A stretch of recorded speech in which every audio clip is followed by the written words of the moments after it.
the LaxFactor podcast. What is up, college lacrosse fans? You're watching episode 219 of the LaxFactor podcast. I am your host, Ted Hoost, and today we're going to talk about my stupid early picks for 2023 preseason All-Americans. Yes, it is in fact way too stupid early for me to be doing this. That's why I put that in the title of the episode. But nonetheless, I may as well rip through, let you know what I'm thinking are the top three guys in each position group in terms of who has the best shot at grabbing one of the top three spots in the All-American media poll by Inside Lacrosse. And we're going to start talking about the attackman. Before I dive into it, as always, be sure to like, subscribe, hit the notification bell so you're notified when we put more videos out on YouTube.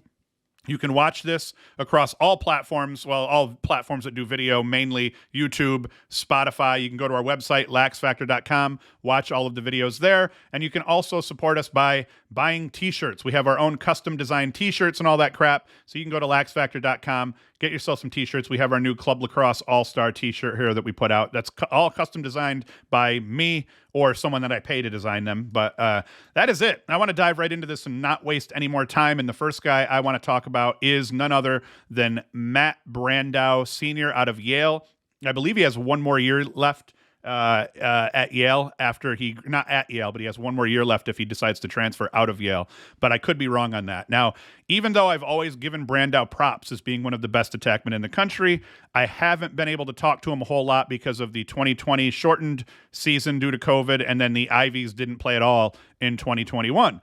But to be sure, Brandau didn't just dominate in the Ivy, where he was the league's leading point producer by a large margin. He dominated across the board here and dominated the whole country. He finishes with 99 points in the season. Closest to him in the Ivy, John Piatelli, who stacked 83 points for Cornell. Now, Brandau's production in 2022, 99 points. That's good for third in the country behind only Wisnauskas, the Tewaaraton winner, and Nick Tern, a fellow first-team All-American. 5.82 points per game. That's good for second in the country behind just Nick Tern.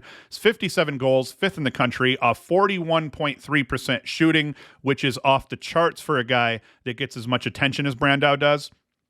3.35 goals per game, sixth in the country. 42 helpers, fifth in the country. 2.47 helpers per game, 12th in the country. And 6 cost turnovers, 35 GBs. Now, Brandau's attributes as a player overall, I believe him to be the most complete player in the nation in terms of utility across all positions. What he provides for Yale in terms of offensive capabilities is unparalleled by any player at any position for any team in the country in terms of guys that are coming back. And yes, I just said that out loud. You can bank me on that. Put me on the record as saying that I believe Matt Brandau is the best overall player returning in 2023.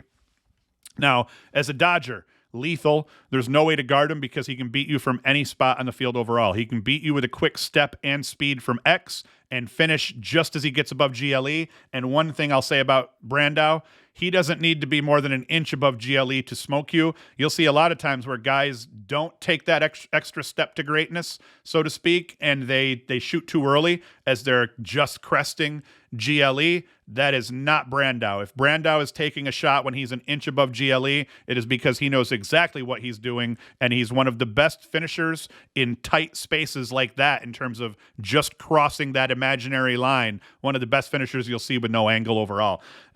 He can dodge you underneath from the wing and then take that help defender who kind of breaks down after he beats the guy underneath. He'll beat him on the high side with a quick step and then finish off the goalie's hip. He can beat you down the alley and unleash a shot on the run with nothing more than a half step on his defender. What I'm trying to say in general, though, is he can crisscross applesauce defenders into submission overall, and there are very few defenders on that side of the field that can stop him from getting to his spots on the field that he's trying to get to create offense for his team.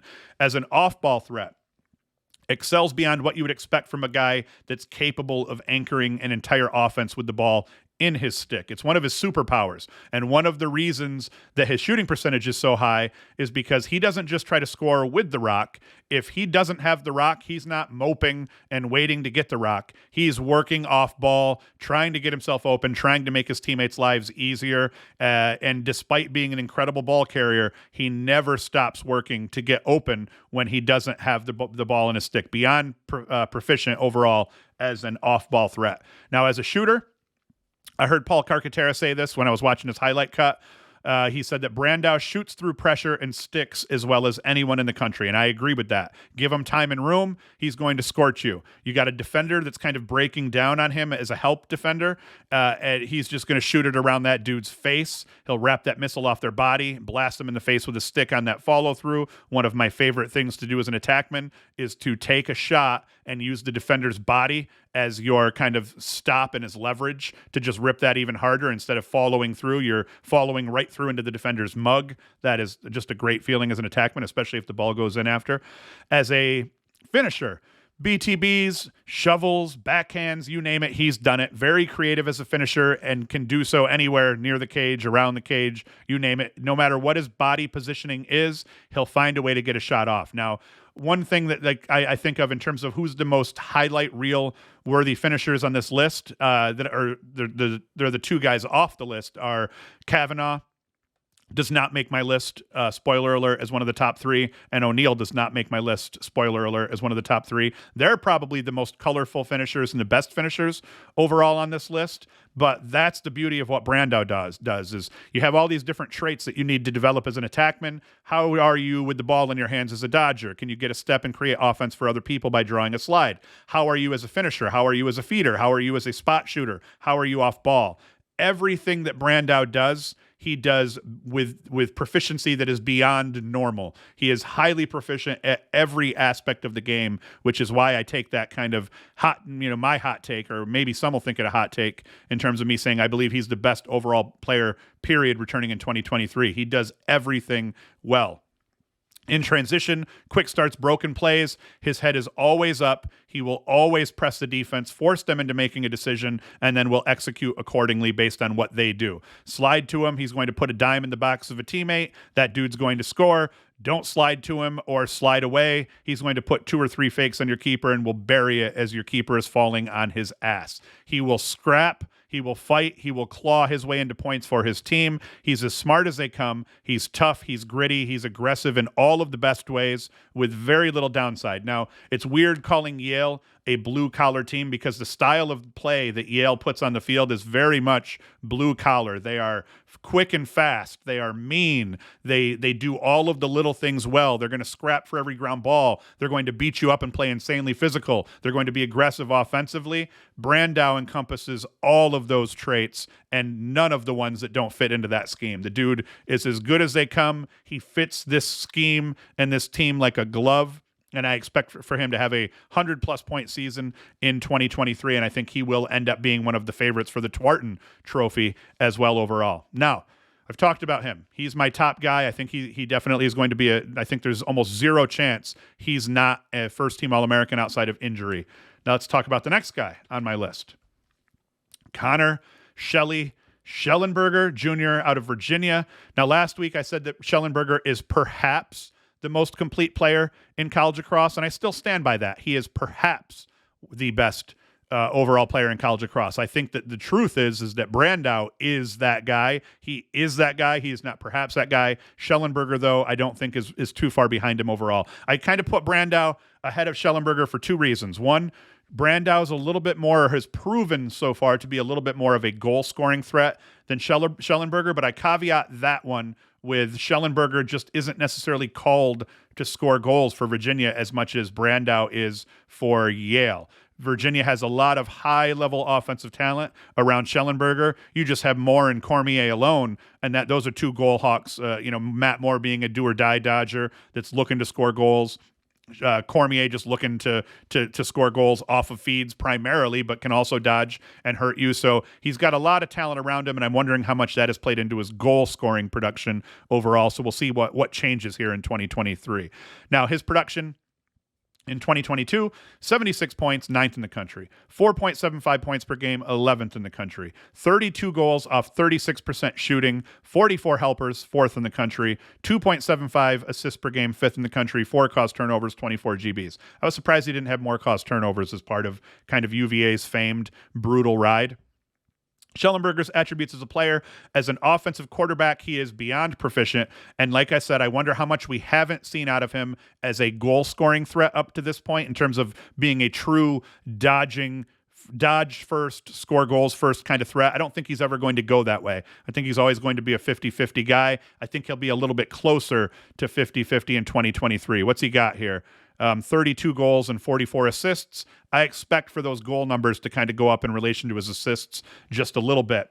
And I'll tell you why overall. That partly because Matt Moore is not there. Without Matt Moore being there, and he's kind of a goal scorer, I think that you might see Shelley eat a little bit of that point production, although will Schutz eat the bulk of that, and will some of the other guys waiting to step up eat up Moore's production, and Shelley's game won't have to change overall in terms of goals versus helpers, but we'll see.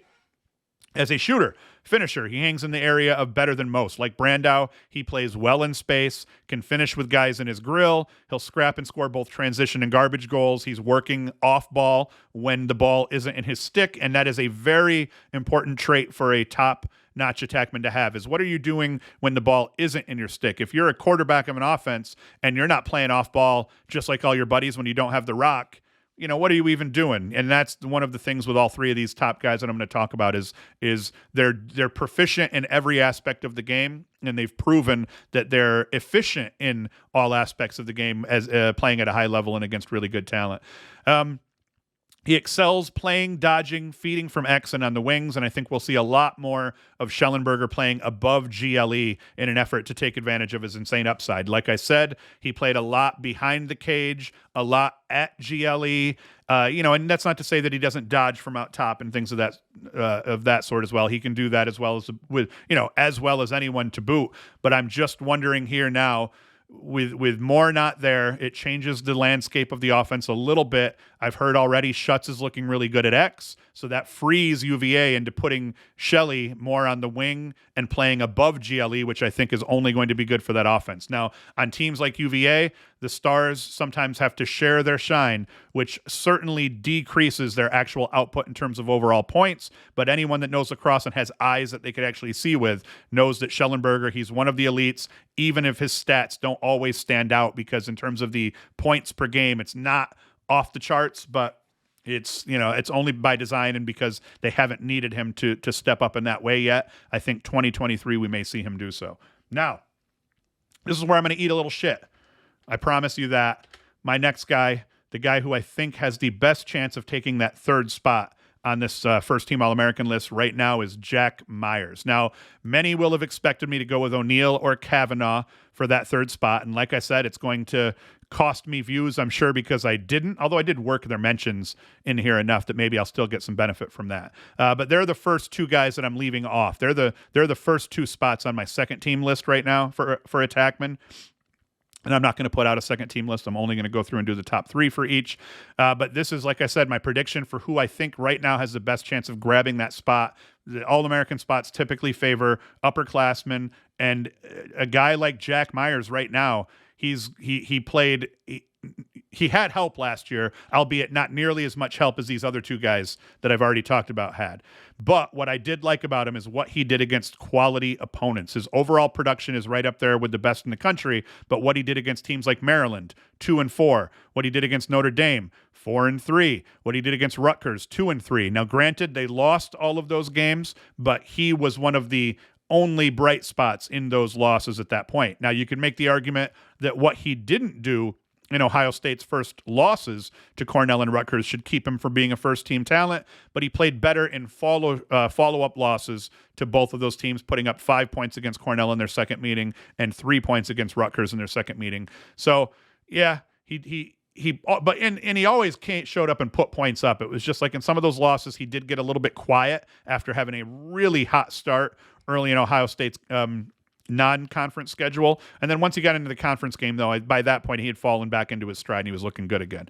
But what I do like about Myers is to put up that production with a smaller supporting cast overall. Not that Ohio State doesn't have talented guys. Jackson Reed, Kobe Smith, those guys are killers, but the name recognition and the point totals, once you get beyond those two additional players, it drops off considerably for Ohio State after that. His 22 production, very well-rounded overall. 83 points, 4th in the country. 5.19 points per game, that's 7th in the country. 38 goals off 35.2% shooting, a very good shooting percentage for a guy that got as much attention as he got. 45 helpers, 4th in the country. 2.81 assists per game, 4th in the country, and 21 ground balls. Now, Myers' attributes as a player. As a Dodger, big boy attackman at 6'4", 210 pounds. He's going to lean on his defender. He's going to bully him, but he's a quick guy overall for somebody that takes up that much vertical space. He can get after you from X. If he gets a step on you, he'll drive you above GLE and he'll, score goals, question marks, wraparounds, all that good crap.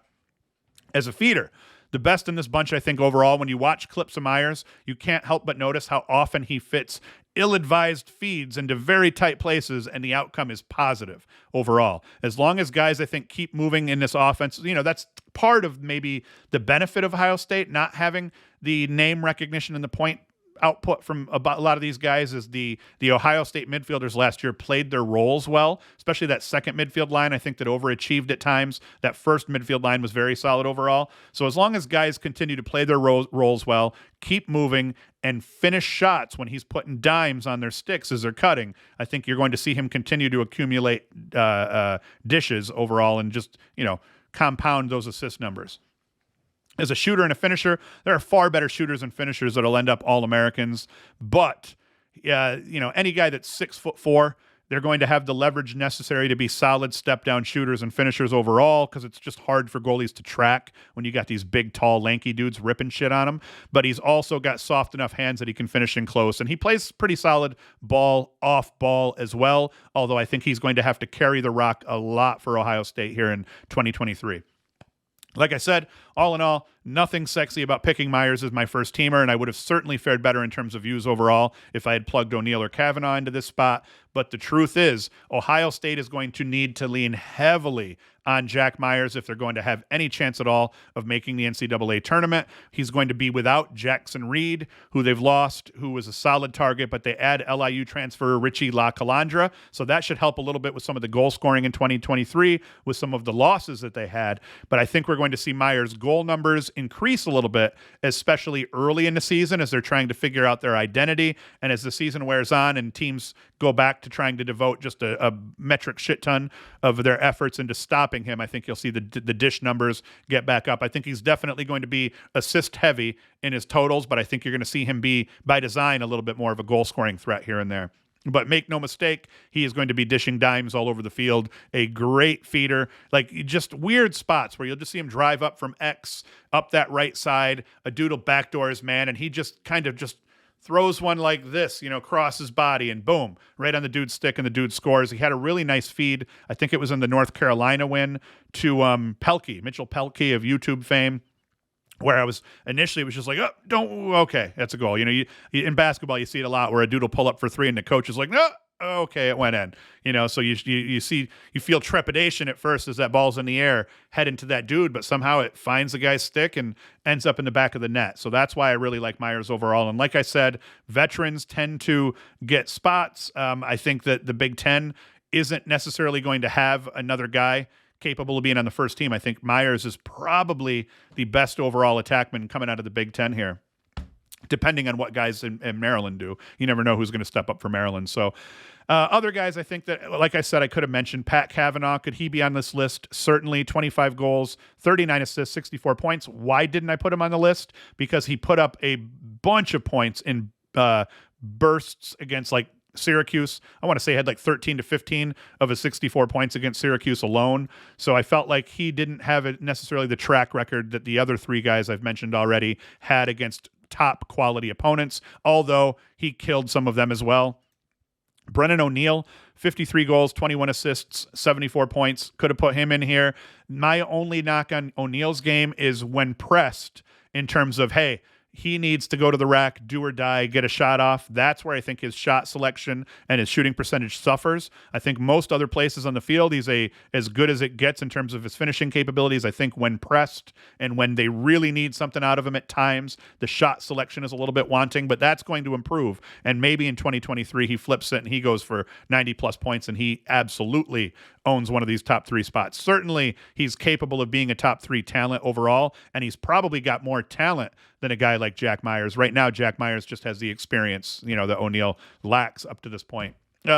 Josh Zawada, could you mention him in the light? I mean, he's definitely not going to be a first-team All-American. Zawada's not, but in terms of what he will mean to his team and what he'll have to do, that's going to put him up there in terms of point totals, and he'll put him in the talk for, I think, maybe being a second-team All-American. He might even drop to third still, though, but we'll see how that goes as well. So that's it for my attack talk here. Those are my top 3 guys. We've got Brandau, Shellenberger, and Jack Myers. Let me know in the comments if you think I'm a moron. Who are the guys that you think I should have had in my top spot? Obviously some people are going to say Kavanaugh and O'Neal as one of those top 3, but are there other guys that I didn't talk about that you think I should have? And maybe there's one that I just missed completely because I'm a moron. So let me know across the board. Hit me up on Twitter, anywhere where you're seeing my content. Harass me there or just in the comments here.